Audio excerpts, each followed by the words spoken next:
नमस्ते इंडिया, मेरा नाम है सोनिया और आप देख रहे हो हमारा चैनल बेबीज केयर हब। आज के मेरे इस वीडियो में हम बात करने वाले हैं पोस्ट डिलीवरी डिप्रेशन क्या होता है, किन रीजनों से ये होता है, क्या सिम्टम्स होते हैं पोस्ट डिलीवरी डिप्रेशन के और क्या चीज़ें आप ऐसी कर सकते हो जिससे कि ये डिप्रेशन आपका ख़त्म हो सके।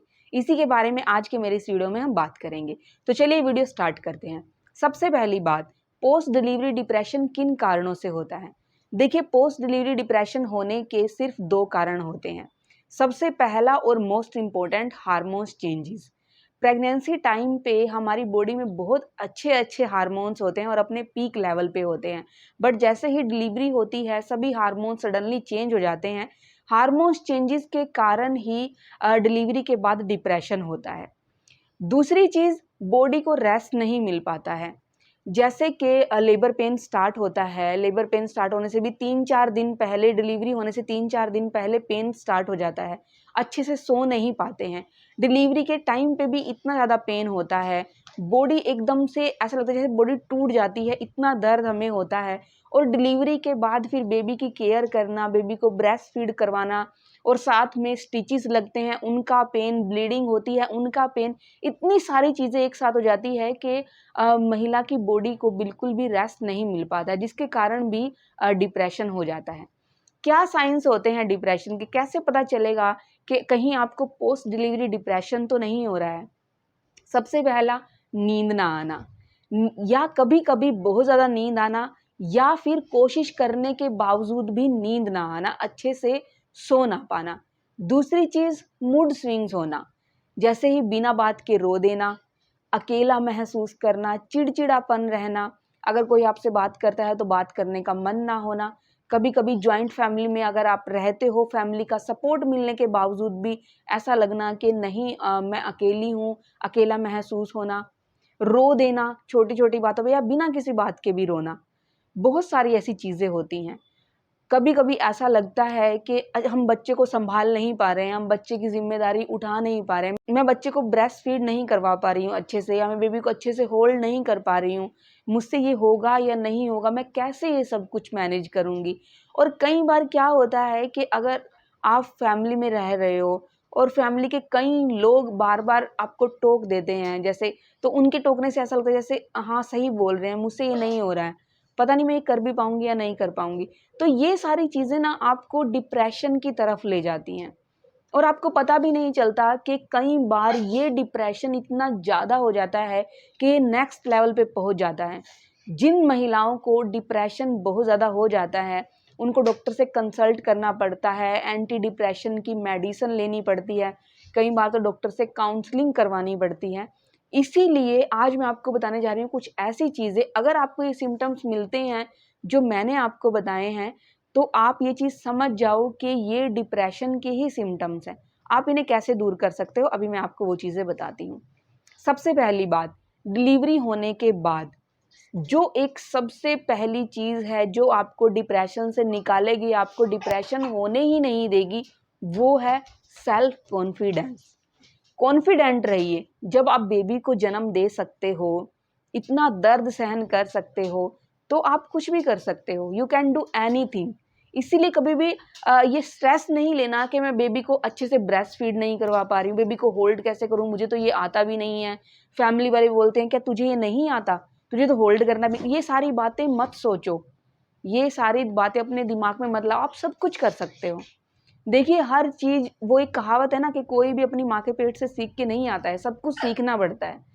तो आप ब्रेस्ट फीडिंग करवाना भी सीख जाओगे, बेबी को होल्ड करना भी सीख जाओगे, बेबी की केयर करना भी सीख जाओगे। जो सेल्फ कॉन्फिडेंस होता है ना, वो एक सबसे बड़ी चीज़ होती है आपको हर सिचुएशन से निकालने के लिए। इसीलिए अपने आप को पॉजिटिव रखो, हमेशा सिर्फ यही सोचो कि यस मैं कर सकती हूँ, मैं कर लूँगी। कई बार मिस्टेक्स हो जाती है, छोटे छोटी, डजंट मैटर, सबसे होती हैं, उसमें ज़्यादा पैनिक होने की ज़रूरत नहीं है। रिलैक्स रहो, क्योंकि हर माँ बाप से कुछ ना कुछ छोटी मोटी मिस्टेक हो ही जाती है। अगर ऐसा हो रहा है तो इसके बारे में ज़्यादा सोच विचार करने की ज़रूरत नहीं है। सबसे पहली बात, कॉन्फिडेंस रखना है अपने अंदर और पॉजिटिविटी, पॉजिटिव रहना है हमेशा।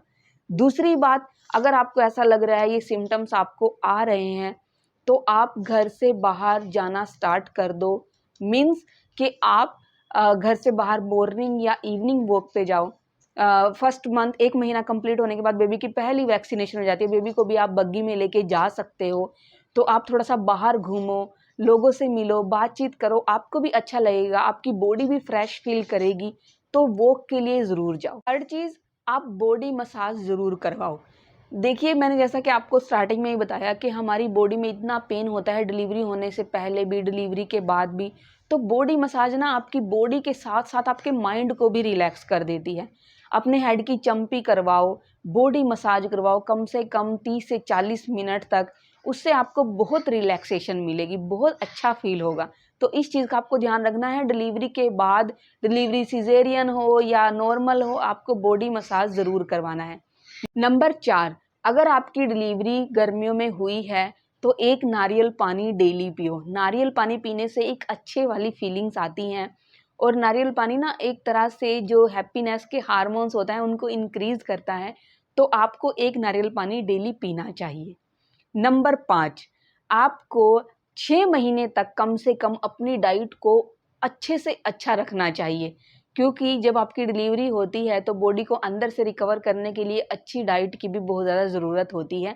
इसीलिए आपको कम से कम 6 महीने तक अपनी डाइट को मेंटेन करके चलना है। ग्रीन वेजिटेबल्स, हाई फाइबर चीज़ें, विटामिन सी, सब कुछ मेंटेन करके आपको डायरी प्रोडक्ट्स अच्छे से अपनी डाइट को आपने डाइट चार्ट बनाना है और 6 महीने तक आपको अच्छे वाली डाइट लेनी है। इस चीज़ का आपको ध्यान रखना है। नंबर 6, जब आपका बेबी सोता है, ये बहुत इम्पोर्टेंट चीज़ होती है और आपको ऐसा लगता है कि आप सैड फ़ील करते हो या आपको कुछ अकेलापन महसूस होता है, तो जब आपका बेबी सो रहा होता है, तो आप अपनी कुछ पसंदीदा चीज़ें करो। अगर आपको म्यूज़िक सुनना पसंद है, तो आप म्यूज़िक सुनो। आप कुछ मोटिवेशनल व्लॉग्स देखो, मोटिवेशनल वीडियोज़ देखो। आपको अगर थोड़ा डांस करना पसंद है और आपकी डिलीवरी को 40 डेज़ या उससे ज़्यादा हो गए हैं, तो आप थोड़ा डांस कर लो। अपने आप को हैप्पी रखो। अपने आप को खुश रखना बहुत ज़रूरी है। आप ये छोटी-छोटी चीज़ें करके अगर आप थोड़ी देर के लिए भी ये करते हो 5-10 मिनट के लिए, आपको जिस चीज़ से खुशी मिलती है, म्यूज़िक सुनने से या फिर कॉमेडी वीडियो देखने से या मोटिवेशनल व्लॉग्स देखने से, तो आप वो करो, क्योंकि अगर आप अंदर से खुश होंगे, तो आपको बिल्कुल भी डिप्रेशन नहीं होगा और आपकी बॉडी भी बहुत अच्छे से रिकवर करेगी और आपका बेबी भी बहुत हैप्पी रहेगा। तो अपने आप को खुश रखो, ये चीज़ का आप अच्छे से ध्यान रखो। नंबर 7, आप उन लोगों से बात करो जिन लोगों से आपको पॉजिटिविटी मिलती है, क्योंकि हमारे कई ऐसे स्पेशल फ्रेंड्स, रिलेशन में भी हमारी फैमिली में कुछ लोग ऐसे होते हैं जो हमें ये चीज़ बताते हैं और हमें मोटिवेट करते हैं, हमें पॉजिटिविटी देते हैं। फॉर एग्ज़ाम्पल, 8वाँ महीना मुझे लगा हुआ था तो मेरी पीठ में बहुत ज़्यादा दर्द था। तो मेरी एक सिस्टर हैं, उनको मैंने बताया कि मुझे बैक पेन बहुत हो रहा है। तो उन्होंने मुझे बोला कि ये तो कुछ भी नहीं है, अभी तो आगे-आगे देखना कि कितना पेन होता है, क्या-क्या सहन करना पड़ेगा। मतलब उन्होंने मुझे कोई पॉजिटिविटी नहीं दी है बल्कि उल्टा डराया। तो जब यही चीज़ मैंने अपनी मम्मी को बोली कि मुझे बैक पेन हो रहा है और बहुत ज़्यादा हो रहा है, तो मम्मी ने मुझे बोला कोई बात नहीं, कोई टेंशन लेने वाली बात नहीं है। ये चीज़ करो, बैक पेन ठीक हो जाएगा और ये तो ऐसा टाइम होता है जिसको हम भूल जाते हैं। जब बेबी होगा ना तो सब कुछ भूल जाएँगे और धीरे-धीरे सब ठीक हो जाएगा। तो डिपेंड करता है कि कौन आपको पॉजिटिविटी दे रहा है और कौन आपको और ज़्यादा डरा रहा है। जो लोग आपको पॉजिटिविटी देते हैं, आपको सपोर्ट करते हैं, उन लोगों से बात करो। अगर थोड़ी भी नेगेटिविटी वाला अगर आपको कोई लग रहा है बंदा, तो उससे बात मत करो, उसको थोड़े दिनों के लिए इग्नोर करो उनके। नंबर 8, डिलीवरी के बाद फैमिली सपोर्ट होना बहुत ज़रूरी होता है। देखिए, अगर आप एक जॉइंट फैमिली में रह रहे हो और आपके घर में बड़े-बुज़ुर्ग भी हैं, मदर इन लॉ है, सिस्टर इन लॉ है या फिर और भी लोग हैं, तो फैमिली को उस टाइम पे महिला को सपोर्ट करना चाहिए। कभी भी ताने नहीं मारने चाहिए, इनफैक्ट उस सिचुएशन को अंडरस्टूड करना चाहिए और हस्बैंड बहुत इम्पोर्टेंट रोल प्ले करते हैं इस टाइम पीरियड में। हस्बैंड्स को भी अपनी वाइफ को सपोर्ट करना चाहिए, क्योंकि उस टाइम पे हस्बैंड का सपोर्ट बहुत ज़्यादा मायने रखता है।